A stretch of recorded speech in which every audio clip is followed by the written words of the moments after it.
अल्लाहु अल्लाहु अल्लाहु। हज़रत उमर फारूक फरमाते हैं उनके इंतकाल को 3 दिन हुए थे। मैं मस्जिद नबवी में बैठा था, 2-3 छोटी छोटी बच्चियां आ गई, कहने लगी चाचा आप खलीफा बने हो। मैंने कहा पुत्र मैं बनाऊं? तो कहने लगी चलें। फिर असर के बाद अबू बकर सिद्दीक हमारे घर जाते थे। मैंने कहा पुत्र आपके घर क्या है? कहने लगी अब्बा फौत हो गए, भाई कोई नहीं। हमने ना बकरियां रखी हुई है, वो रोज असर के बाद आते थे, बकरियों का दूध धो के हमें दे जाते थे, कुछ पी लेती थी, कुछ बेच के गुजारा कर लेती। 3 दिन हो गए, मेरी माँ रोती है, बहनें रोती हैं, कौन आएगा? चाचा चलोगे? तो हज़रत उमर की तो दाढ़ी फट गई आंसू आंसू। चद्दर उठा के कंधे पे रखी, बेटियां आगे आगे, उमर पीछे पीछे। एक सहाबी रास्ते में मिले, उमर कहाँ जा रहे हो रोते हुए? उमर और रोए, कहने लगे यार क्या बताऊं, अबू बकर सिद्दीक रास्ता बड़ा मुश्किल कर गया मेरे लिए। उसके रास्तों पे चलना इतना कठिन है, इतना मुश्किल। भाई कुछ जरूरी है कि 2 लाख रुपए ही किसी को देंगे तो खिदमत होगी? तो किसी का आटा ही पिसवा दे, जहाँ किसी को जाके शहर से दवाई ला के दे दे। कोई तो ड्यूटी करना, ये हमें हज़रत अबू बकर सिद्दीक ने सिखाया। तो कुछ नहीं कर सकता तो मस्जिद में झाड़ू तो देना। मेरे भाई कुछ तो आप इस महफिल का मेहमान खुशी कौन है? मैं तो आया हूँ, चला जाऊंगा। इस महफिल का मेहमान खुशी वो है जिसने महफिल से पहले यहाँ झाड़ू दिया, जिसने यहाँ दरियां बिछाई, जिस उसकी फोटो भी नहीं आनी बेचारी, वो शायद पीछे रहे। बड़े खास लोग होते हैं, कैमरे की आंख इन्हें देखे न देखे, रब रसूल इन्हें देखे, अल्लाह रसूल की ये निगाह करम में रहते। हजरत अबू बकर सिद्दीक रज़ी अल्लाह ताला अन्हु ने नेकी के खैर के अहदाफ तय किए, उस हदफ पर उन्होंने जिंदगी गुजारी। तीसरी बात, उन्होंने ना अपना माल खर्च किया इस्लाम के लिए। अपना कमाया हुआ माल खर्च करना खासा मुश्किल काम है, आसान नहीं होता। और अगर आपने जायज तरीके से मुशक्कत के साथ पैसा कमाया तो खासा मुश्किल लगता है उसको खर्च करना। हज़रत अबू बकर सिद्दीक रज़ी अल्लाह ताला अन्हु ने माल खर्च किया, और किस तरह खर्च किया कि जब जब हुजूर ने इशारा किया, जब इशारा किया, मस्जिद नबी बनने की बात आई तब भी खर्च किया, जिहाद की बात आई तब भी खर्च किया। हालात ऊपर नीचे होते रहते।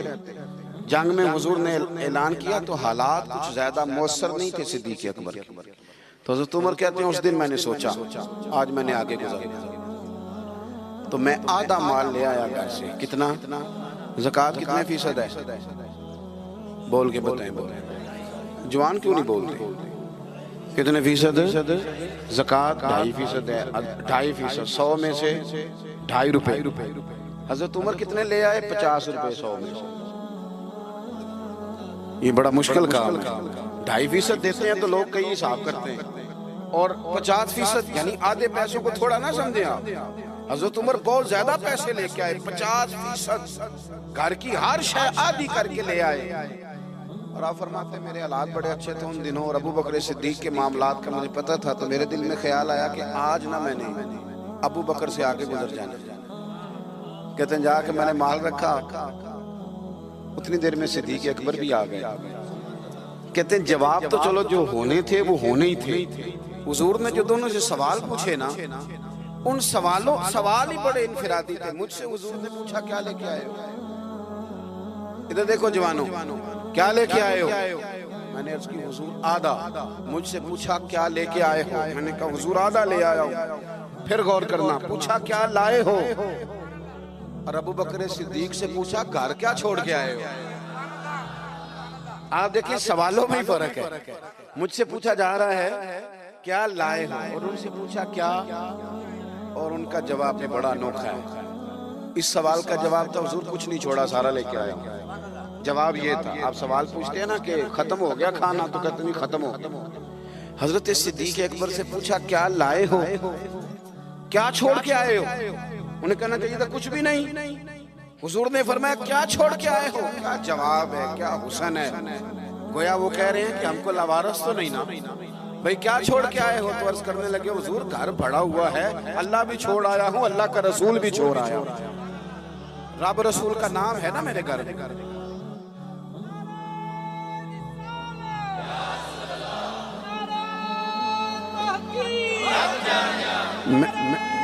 सुने सुने फरमाते मैं ना अल्लाह और उसके रसूल, ओ भाई हमारे घरों में सारा कुछ है आजकल, अल्लाह रसूल का नाम नहीं, माज़अल्लाह। वो क्या कह रहे थे, झाड़ू फेर के हर शय ले आया, पर घर में अल्लाह रसूल का नाम, अल्लाह रसूल का जिक्र मेरे घर में है। तो आपने कभी किसी किताब में ये पढ़ा है या किसी आलिम ने बताया है कि उसके बाद हज़रत सिद्दीक़ अकबर माज़अल्लाह कंगाल हो गए थे? वो तो फिर माला माल थे, उसके बाद भी कई दफा दिया।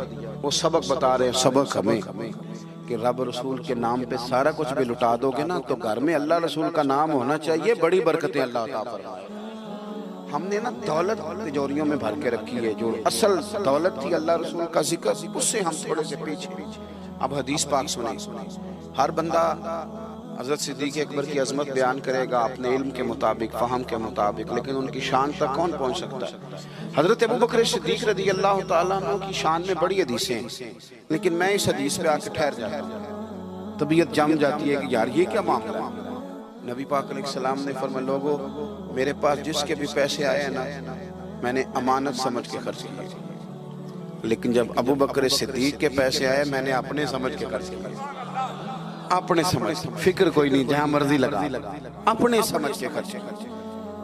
आखिरी बातें आपकी खिदमत में अर्ज कर रहा हूँ। एक तो पहले साहब से अर्ज किया कि सच सच ही होता है, हक वो हालात देख के नहीं बोलना, वो ज़मीर की आवाज़ सुन के बोलना। दूसरी बात, हदफ तय करें नेकी का, ये काम मैंने करने, आप हदफ तय करें, अल्लाह मदद करे।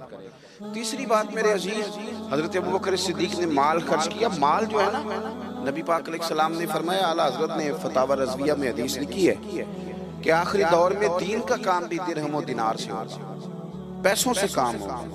आपको इदारे बनाने हैं, मसाजिद बनानी है, किताबें छपवानी है, तो किस तरह छपे?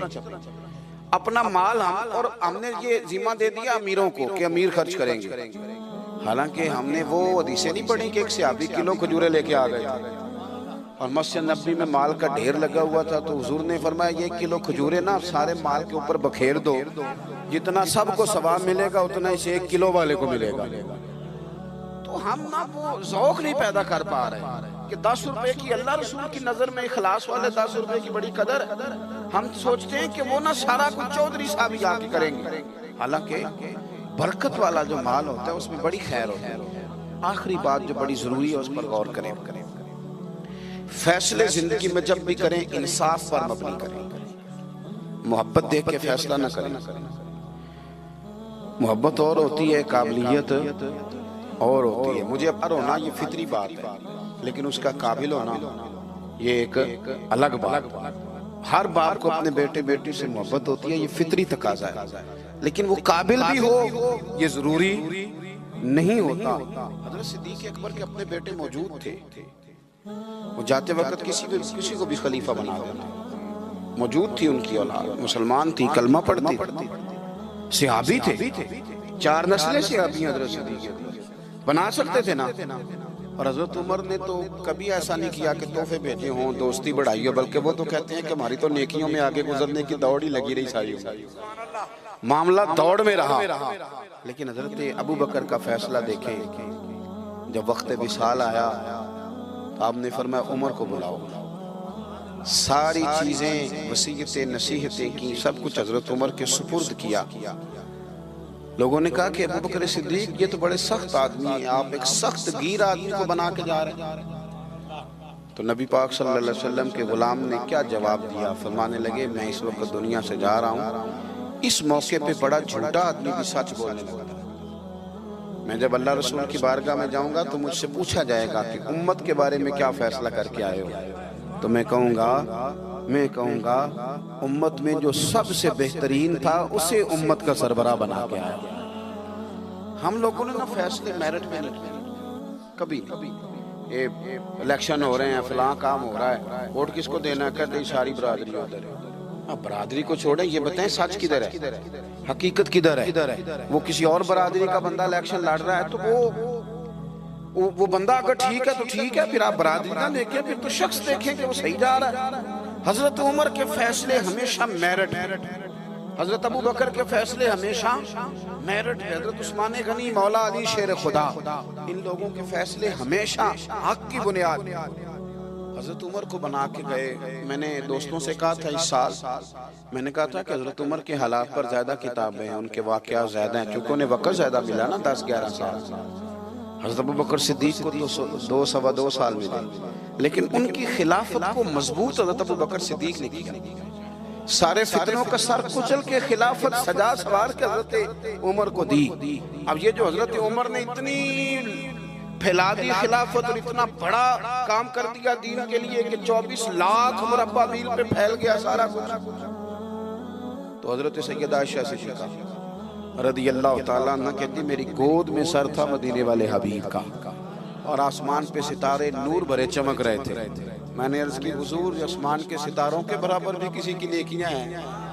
अब हजरत आयशा का अकीदा भी समझे, उन्हें पता है कि नबी करीम को पता है कि आसमान पे सितारे गिरे, और कोई उम्मती छुप के भी नेकी करे तो हजरत आयशा जानती हैं कि उस नेकी को भी मदीने वाले जानते हैं। कहा किसी की इतनी नेकियां भी हैं जितने आसमान पे सितारे हैं, तो हुजूर ने फरमाया है ना, है ना। हजरत आयशा बड़े तजस्सुस में थी, ख्याल था शायद मेरे वालिद का नाम ले। किसकी? तो हुजूर ने फरमाया फारूक आजम। बेटियों का बाप से प्यार, तो कहती मैंने फौरन अर्ज की हुजूर मेरे वालिद का क्या हाल है, उनका भी तो आलम बताएं ना। तो नबी पाक ने फरमाया आयशा उमर की जिंदगी भर की नेकियां हों तो अबू बकर की एक नेकी का मुकाबला नहीं कर। अब बात को समझे कि कितना मजबूत है वो शख्स, कितना मजबूत है कि हजरत फारूक आजम रज़ियल्लाहु ताला अन्हु के खैर के कामों में भी दर्जा जनाब सिद्दीक अकबर का ज्यादा है। हदफ तय करें, मेहरबानी करें, जिंदगी को जाया ना करें। लम्हात बड़े जाया हो गए और साबित करने की भी कोशिश ना करें कि हम सही चल रहे हैं। आप चलते रहें, वक्त खुद ब खुद साबित कर देगा। वक्त साबित कर दिया करता है कि जनाब यूसुफ बेगुनाह भी हैं और सच्चे भी हैं, और वक्त साबित कर दिया करता है कि वो मिस्र के जेल खाने के नहीं, मिस्र के तख्त के वारिस हैं। तो आप काम करें, कोशिश करें, दीन के लिए आगे बढ़ें, आप लोगों की फलाह के लिए, वतन की फलाह के लिए। हजरत सिद्दीक अकबर रज़ियल्लाहु ताला अन्हु ने हमें कहा कि ढूंढ ढूंढ के नेकी करो, जो तुमसे मुमकिन हो सके वो खैर का काम करो। दुआ करता हूँ जो मैंने कहा है अल्लाह उसे कबूल फरमाए। आप लोग बैठे जी, किसने उठाया? तशरीफ रखिए। और जहाँ हम गुफ्तगू के दौरान भूल गए अल्लाह हमें माफ़ करे। महफिलें होती हैं नज़रियात की, सरकार के नाम की, शख्सियात की नहीं होती। ये महफिल मेरे नाम की नहीं, हजरत सिद्दीक अकबर के नाम की। तो मैंने जैसे अर्ज किया कि मुसाफिर हैं। और अगर आपने अभी तक हमारा चैनल सब्सक्राइब नहीं किया तो फौरन सब्सक्राइब कीजिए, साथ ही बेल आइकॉन पर क्लिक करें ताकि मजीद आने वाली वीडियो है वो आपको वक्त पर मिलती रहें। अल्लाह हाफिज।